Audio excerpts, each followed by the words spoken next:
electric car may be Apple's next big thing. The tech giant is reportedly working to put a futuristic vehicle on the road by 2025. But we want to take the Apple experience even further.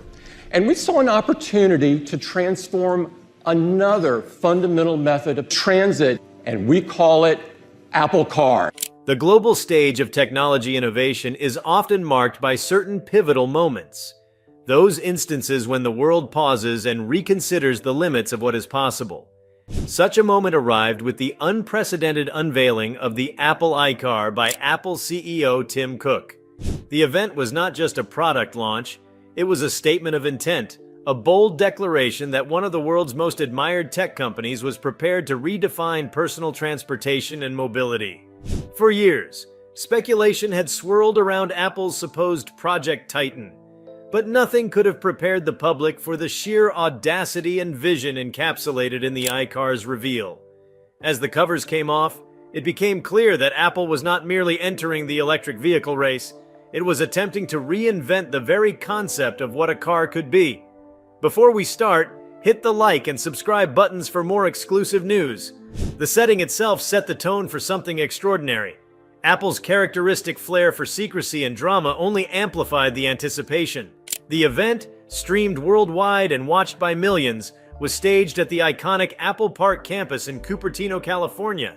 Every detail seemed meticulously orchestrated to evoke awe, from the shimmering minimalist stage to the atmospheric lighting that made the iCar gleam with an almost otherworldly radiance. Tim Cook, a figure who had quietly but resolutely guided Apple to new heights after the era of Steve Jobs, stood center stage, the picture of composed excitement. His first words captured the gravity of the moment. Apple was about to change the way people move, interact, and experience mobility itself. The iCar, in appearance alone, was stunning. Eschewing the aggressive styling cues of many modern cars, Apple's designers leaned into elegance and simplicity.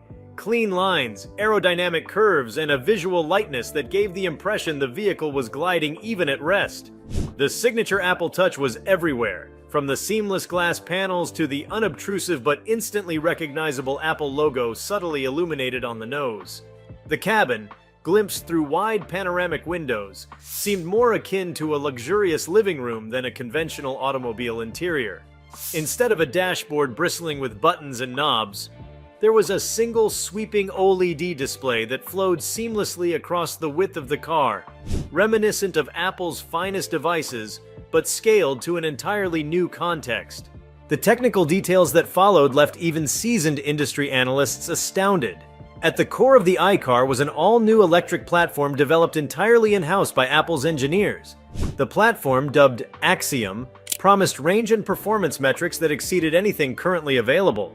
It was not just about speed or battery longevity, though Apple's numbers, over 600 miles on a single charge, 0 to 60 miles per hour in under 3 seconds, dwarfed most rivals. Instead, Cook emphasized a philosophy of effortless intelligence. The iCar's operating system, a reimagined version of iOS called DriveOS, integrated seamlessly with users' existing Apple devices, creating an ecosystem where the car was as much a smart assistant and companion as it was a means of conveyance. One of the most jaw-dropping moments arrived when Cook demonstrated the iCar's fully autonomous driving capabilities. The vehicle, thanks to a combination of advanced LiDAR, radar, and a neural network powered by custom Apple silicon, was able to navigate complex urban environments, respond to unpredictable traffic scenarios, and adapt in real time to the habits and preferences of its passengers. There was no steering wheel or pedals in the prototype. Instead, the user interface was entirely voice and gesture-based.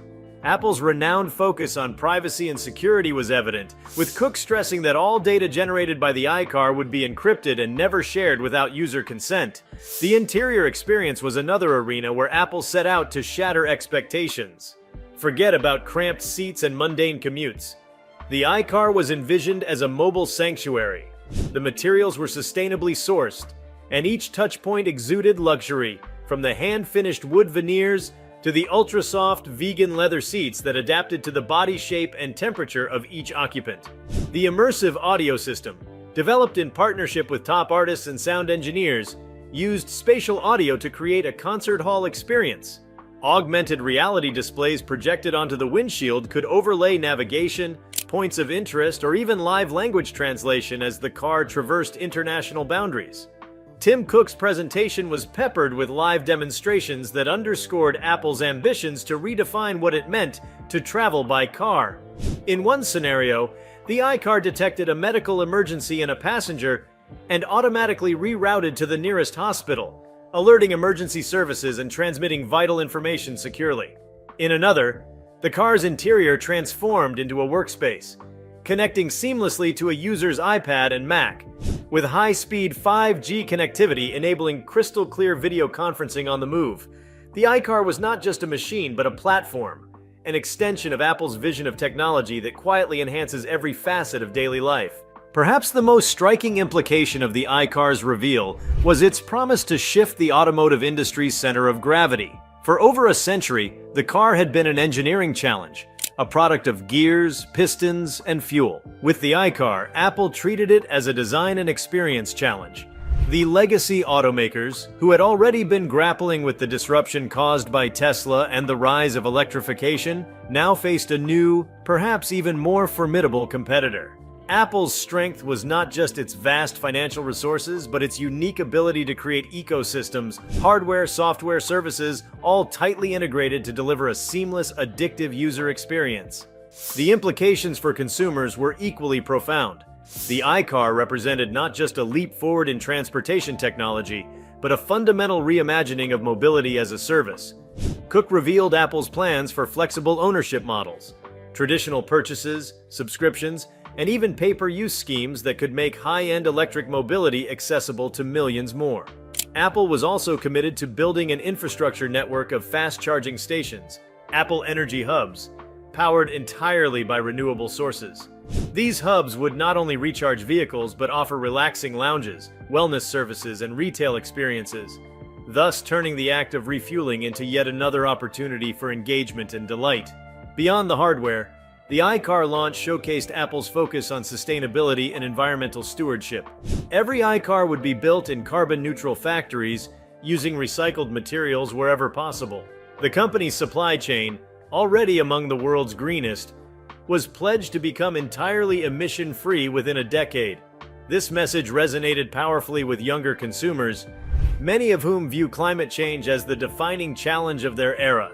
By positioning the iCar as not just technologically superior, but also ethically sound, Apple was appealing to hearts as well as minds. The launch event rippled far beyond the immediate audience. Financial markets reacted almost instantly, with Apple's stock experiencing a sharp surge. Industry insiders scrambled to analyze the ramifications. Would legacy automakers accelerate their own electric vehicle programs? Would Apple's entrance push governments to hasten investments in smart infrastructure and clean energy? The tech industry, meanwhile, saw the iCar as validation that mobility would be the next great computing platform, one where sensors, AI, and connectivity would converge to create experiences that were as personal and powerful as the smartphone revolution. For those watching at home, perhaps the most electric aspect of the event was the sense of possibility it inspired. Here was a car that could anticipate your needs, protect your privacy, keep you connected, entertain you, and do it all while treading lightly on the planet. It was less about horsepower and torque and more about harmonizing technology with human life. The iCar was less a product than a proposition, that the future need not be dystopian or disconnected, but could be elegant, humane, and even joyful. Tim Cook's concluding remarks lingered in the air long after the presentation ended. He spoke not just as a corporate leader, but as an advocate for human progress. The iCar, he said, was the sum of decades of Apple's commitment to innovation, design, and the relentless pursuit of better answers. But it was also a beginning, a platform on which Apple and its users could build new kinds of experiences and connections. The world, he suggested, was ready not just for a new kind of car, but for a new relationship with technology, one that was safer, more sustainable, and more inspiring. As the event wrapped, analysts and fans alike scrambled to digest the details and imagine what would come next. Competitors faced a new existential threat, and technology journalists began drawing comparisons to the original iPhone launch. Another moment when Apple had stunned the world and forced an entire industry to adapt or perish. The implications went well beyond cars. transportation networks, energy grids, urban planning, even the notion of work-life balance all seemed poised for transformation in the wake of Apple's entrance into mobility. The iCar launch also triggered a new wave of innovation among developers and third-party partners. Apple announced an iCar App Store, opening the door to a world of possibilities, from entertainment apps that turn the car into a movie theater, to wellness apps that monitor driver stress, to productivity suites designed for meetings on the go. Just as the iPhone became a platform for unexpected revolutions in communication, commerce, and creativity, the iCar was positioned as a canvas for new kinds of digital experiences tailored to the unique possibilities of mobility. Governments and regulators, too, took notice.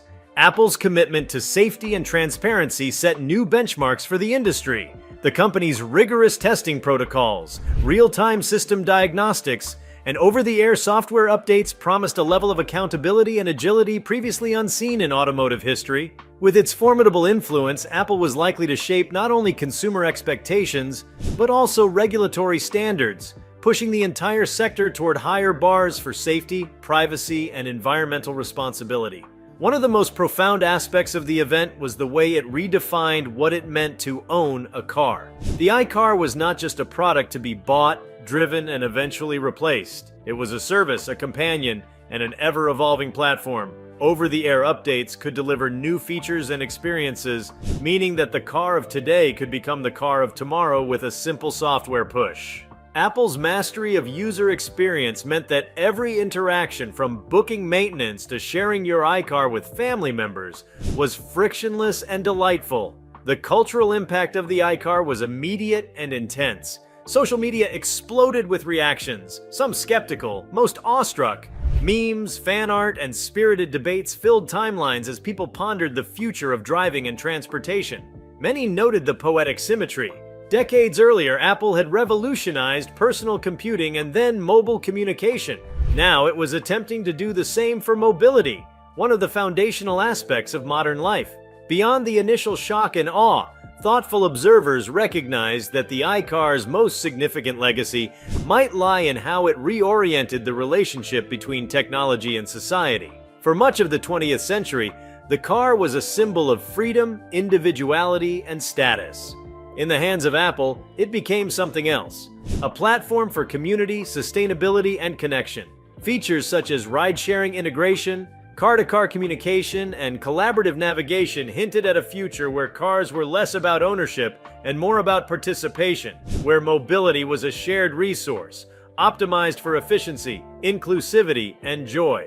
The technical underpinnings of the iCar further highlighted Apple's commitment to pushing boundaries. Its battery technology, leveraging breakthroughs in solid-state chemistry, promised not just greater range but also dramatically reduced charging times.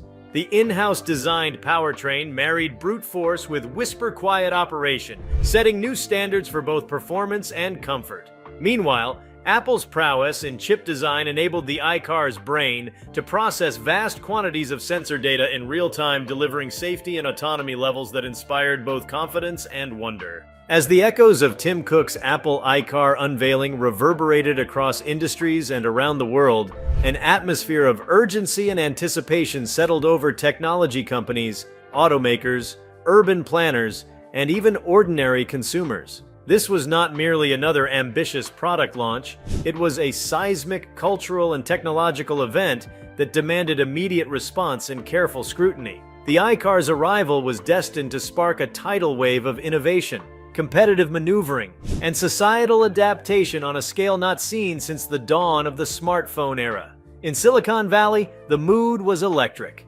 Apple's direct competitors in the technology space realized that the iCar was more than just an electric vehicle. It was a bold step toward a future where computing, connectivity, and artificial intelligence transcended static devices and became woven into the very infrastructure of daily life. The idea that one's car could anticipate needs, manage personal schedules, and seamlessly interact with a cloud of devices set a new bar for what digital ecosystems should deliver. Tech giants including Google, Amazon, and Microsoft convened emergency meetings to reassess their mobility strategies. Some began accelerating their own autonomous vehicle research. Others sought new partnerships with automakers, and all eyes turned toward the software platforms that would power the next phase of personal mobility. Meanwhile, in Detroit, Munich, Tokyo, and Seoul, the traditional guardians of the automobile world grappled with an unprecedented kind of disruption. The automotive industry had weathered revolutions before: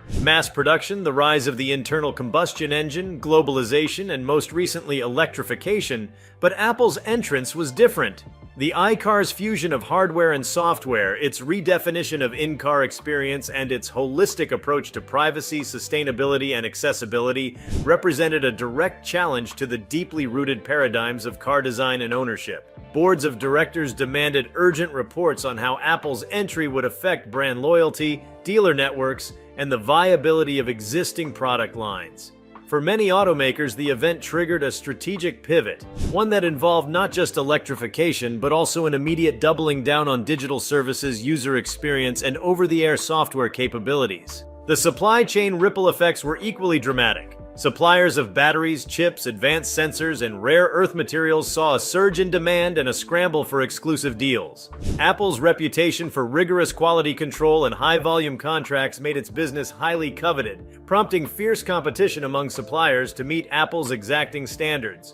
For some legacy suppliers, this meant transformative investments in research and manufacturing capability. For others, it was a wake-up call that failure to innovate could mean obsolescence in the face of a new kind of automaker, one driven by software as much as steel. In parallel, the global financial community responded with characteristic intensity. Analysts dissected every aspect of the iCar launch, from production forecasts and anticipated market share to the longer-term impacts on oil prices, insurance industries, and public transportation. Venture capitalists, seeing the writing on the wall, began pouring billions into startups working on smart infrastructure, battery recycling, vehicle-to-grid technology, and AI-driven transportation analytics. The secondary market for data, particularly as it related to autonomous vehicle navigation, safety, and urban traffic flows, emerged as a hotbed of activity, with new regulatory debates swirling over who should own, control, and profit from the data streams generated by fleets of intelligent, always connected vehicles. Urban planners and municipal leaders also felt the urgency of the moment. The iCar's promise of fully autonomous driving and car-to-car communication presented new possibilities for the design of cities themselves. If vehicles could be summoned on demand, parked remotely, or shared seamlessly among users, the centuries-old urban model of wide roads, sprawling parking lots, and gas stations would need to be reconsidered. City governments worldwide began consulting with Apple and other technology providers about how to integrate smart traffic management systems, electric charging corridors, and new forms of micro-mobility. The iCar's infrastructure, particularly the Apple Energy Hubs, offered a glimpse of what urban environments might become: clean, connected, efficient, and built around human experience rather than the limitations of 20th century transportation. The societal ramifications were far-reaching and profound. For many, the iCar was not simply a product to be purchased or admired, but a catalyst for rethinking daily routines, family life, and even career trajectories. Commuters saw the possibility of transforming gridlocked hours into productive, restful, or social time. Parents imagined vehicles that could safely shuttle children between activities while providing constant real-time updates.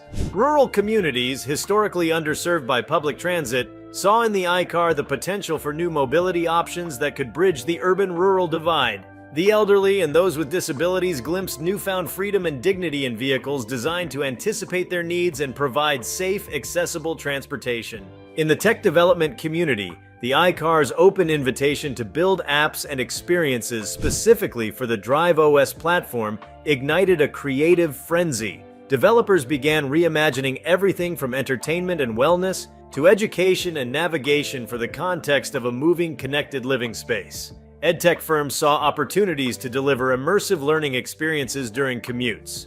Fitness startups designed guided meditation and exercise routines that could be safely performed in transit. Healthcare companies envisioned remote monitoring and real-time medical interventions for passengers with chronic conditions. The boundaries of what constituted a car began to blur as the iCar ecosystem transformed the vehicle into a hub of activity, learning, creativity, and connection. Perhaps the most unexpected and exhilarating developments emerged in the area of sustainability and energy innovation. Apple's commitment to a fully green supply chain and to powering every iCar and Apple Energy Hub with renewables set a new industry standard, pressuring competitors to accelerate their own climate pledges. The scale of Apple's ambitions created a vast new market for clean energy generation, storage, and transmission.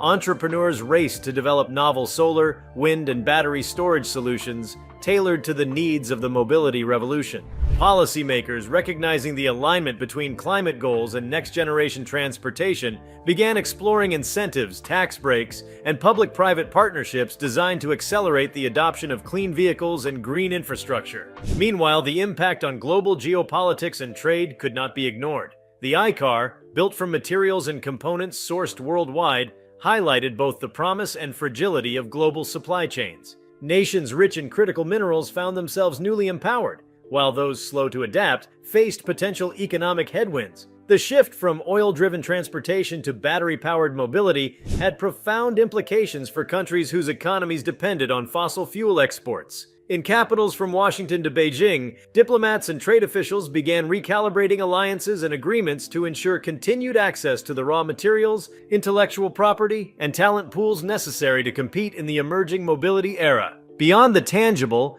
the iCar event also ignited a renaissance in design thinking. Apple's approach, merging art, science, and user experience, reminded the world of the enduring power of aesthetics and empathy in technology. Designers across industries, inspired by the iCar's seamless interiors and fluid digital interfaces, began reimagining everything from public spaces to home appliances through the lens of beauty, simplicity, and accessibility. Universities and design schools reported surges in applications from students eager to play a part in shaping the next generation of intelligent, human-centered products. On a more intimate level, the iCar's arrival spurred new conversations about the nature of time, space, and presence. In an era when many lament the loss of focus and meaningful connection, the iCar's design, offering spaces for rest, contemplation, collaboration, or entertainment, was seen by some as a counterbalance to the always-on, attention-fragmented culture of modern life.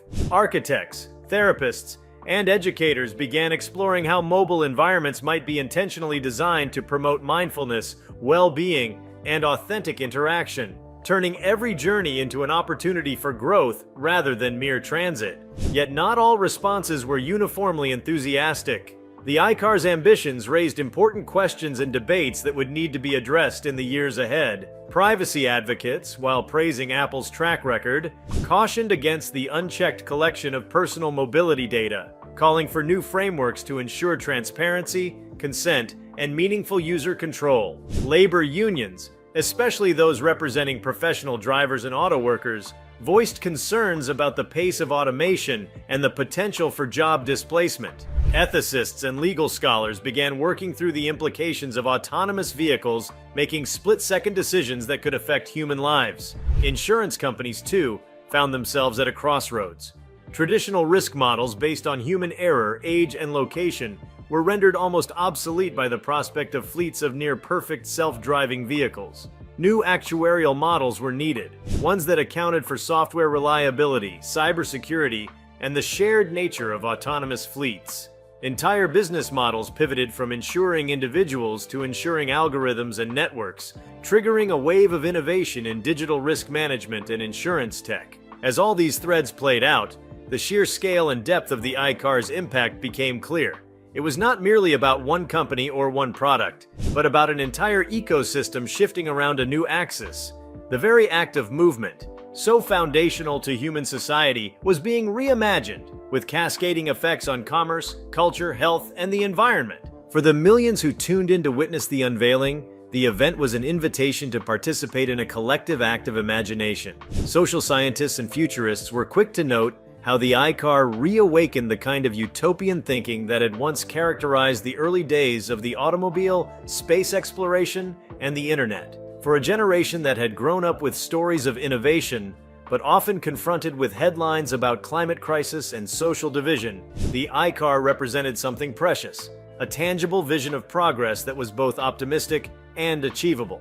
Young people in particular responded with enthusiasm, seeing in the iCar not only an embodiment of their values, sustainability, inclusion, seamless connectivity, but also a platform for self-expression and creativity. Online communities sprang up overnight, dedicated to hacking, customizing, and extending the capabilities of Drive OS. Some began designing their own digital interiors and ambient experiences for the iCar, envisioning a future where personalization was limited only by imagination.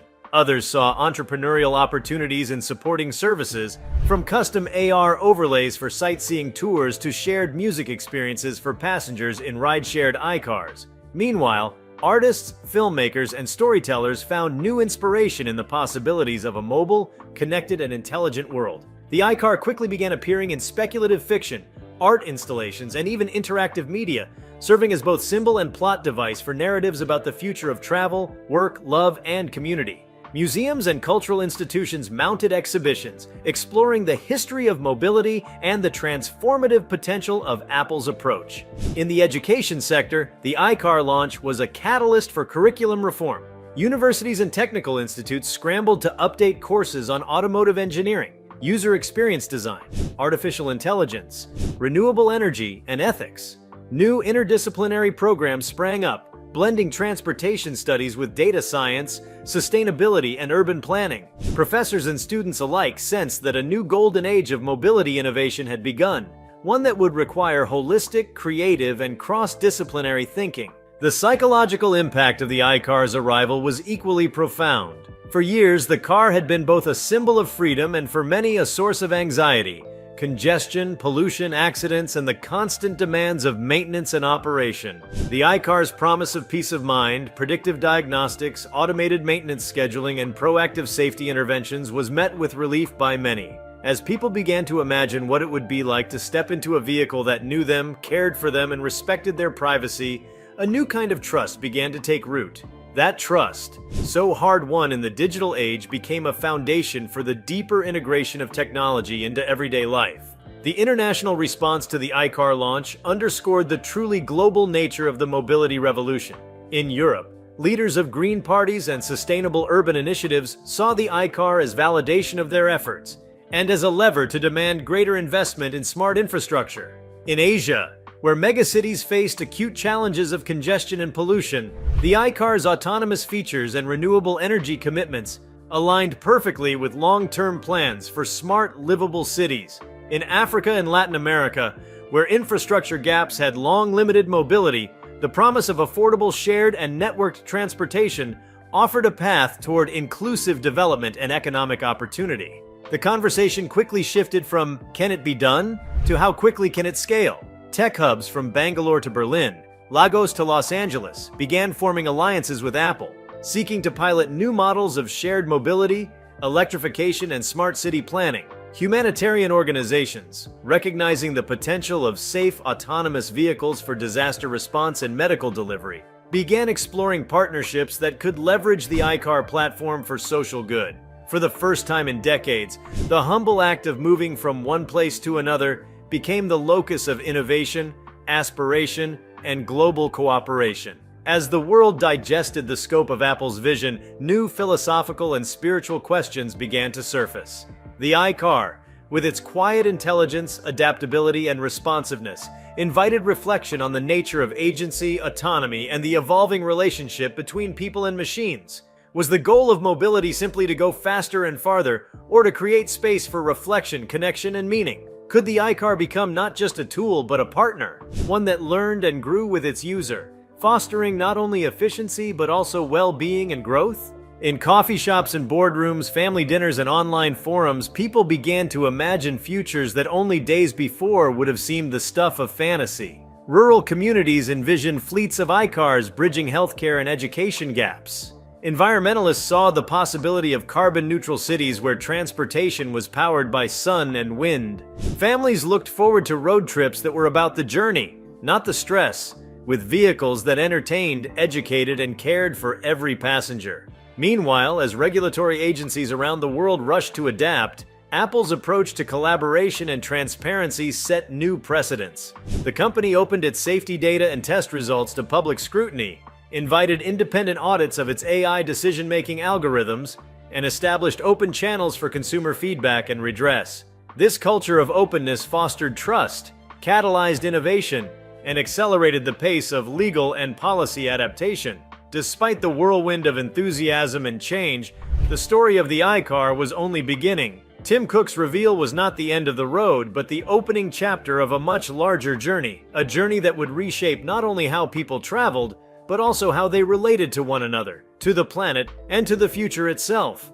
As billions watched, imagined, debated, and prepared, the only certainty was that the world had been set in motion toward a destiny as open, exciting, and transformative as the very first ride in Apple's audacious new vision of mobility. If you like this video, please give it a like and subscribe to our channel. Also, could you leave your comments below and tell us? What are your thoughts on Apple iCar? We want to hear from you. Thank you for watching, and see you next time.